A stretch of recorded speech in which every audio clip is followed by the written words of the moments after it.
वहीं मोहम्मद मदनी के स्टेटमेंट ने बड़ा बवाल मचा दिया है। लोगों की अलग अलग प्रतिक्रियाएं आ रही हैं। आइए सुनते हैं क्या कुछ कहा है मोहम्मद मदनी ने और उसके बाद किन लोगों ने दी है महत्वपूर्ण प्रतिक्रियाएं।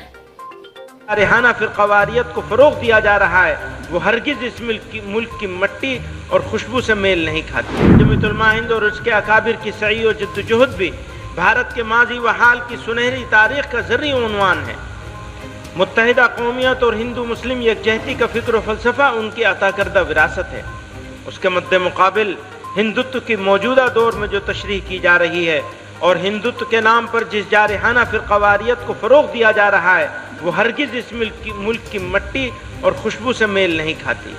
हम यहाँ ये वाज़ेह कर देना चाहते हैं कि आरएसएस और बीजेपी से हमारी कोई मजहबी अदावत नहीं है, बल्कि मजहबी या नस्ली अदावत नहीं है, बल्कि हमें सिर्फ उन नज़रियात से इख्तलाफ है जो समाज के मुख्तलिफ तबक़ात के दरमियान बराबरी, नस्ली अदम इम्तियाज, इंसान के दरमियान कोई फ़र्क नहीं करते। इस्लाम बाहर से नहीं आया तो कहाँ से आया है? अगर बाहर से नहीं आता तो मातृभूमि तो उनकी ये है, पितृभूमि उनकी है, लेकिन पुण्य भूमि तो नहीं है। पुण्य भूमि तो मक्का है। इस्लाम बाहर से नहीं आया तो कहाँ से आया है? अगर बाहर से नहीं आता तो मातृभूमि तो उनकी ये है, पितृभूमि उनकी है, लेकिन पुण्य भूमि तो नहीं है। पुण्य भूमि तो मक्का है। पुण्य भूमि तो विदेश की धरती है। तो सवाल इस बात का है, आपको कभी भी जो है गलत चीज़ें जो है या झूठे चीज़ आप कितना भी छुपा के रखो नहीं होता, तो आप झूठ मत बोले। ये सच्चाई है, ये पितृभूमि है, हिंदुओं की भी है। पुण्य भूमि हिंदुओं की है, लेकिन पुण्य भूमि आपकी नहीं है। आपको यहाँ पे रहने का स्थान है, चूंकि आपकी पैतृक। आप पिछले 3 पुश्त पीछे चले जाओ, 2 पुश्त चले जाओ, तो आप देखोगे कि इनके पूर्वज हिंदू थे। तो सब परिवर्तन हुए हैं, और मुगल जब आए तो उन्होंने तलवार के बल पे धर्मांतरण किया है।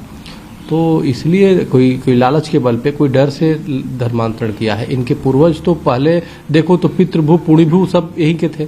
उन्होंने सिर्फ मंदिर ही नहीं तोड़ा मुगलों ने, उन्होंने राम स्वरूप को मौलाना बना दिया, और उन्होंने कोई हिंदू को इमाम बना दिया और दाढ़ी रखवा दिया। तो कई चीज़ें परिवर्तन किया उन्होंने।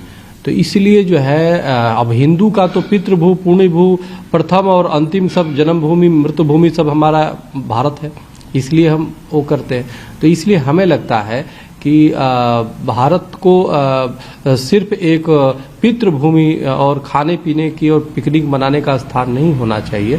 यह इसके लिए आपको जरूरी है कि आप वो रहो। और इसमें कोई दो रानी कि विश्व में प्रथम ऐसा देश है भारत, जहाँ पे अल्पसंख्यक को सबसे ज़्यादा संरक्षण मिलता है, सम्मान मिलता है, प्रेम मिलता है।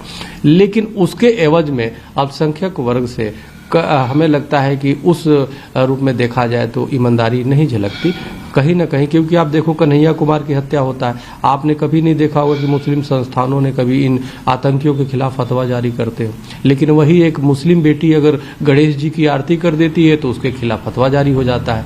तो ये अंतर है। मदनी साहब को इस बात को समझना चाहिए कि ये जब आपकी पितृभूमि है तो पुण्य भूमि भी इसको बनाइए। मदनी साहब को अपने परदादा या आज से 15-20 पीढ़ी पहले चले जाना चाहिए। समझ लग जाएगा कि वो भी सनातनीय थे। तो मदनी साहब कह रहे हैं कि वो उतने ही भारतीय हैं जितना और कोई है। बिल्कुल स्वागत है, बिल्कुल वो सब देश में रहने वाले हर कोई व्यक्ति भारतीय है, इसमें कोई शक नहीं। परंतु ये कहना कि यहाँ पर इस्लाम यहाँ का धर्म है, मदनी साहब को अपने परदादा या आज से 15-20 पीढ़ी पहले चले जाना चाहिए। समझ लग जाएगा कि वो भी सनातनीय थे। इस देश में रहने वाला हर व्यक्ति सनातनी है। जिस दिन ये समझ में आ जाएगा कि इस देश की जो हमारी कल्चर है, संस्कृति है, वो सनातनी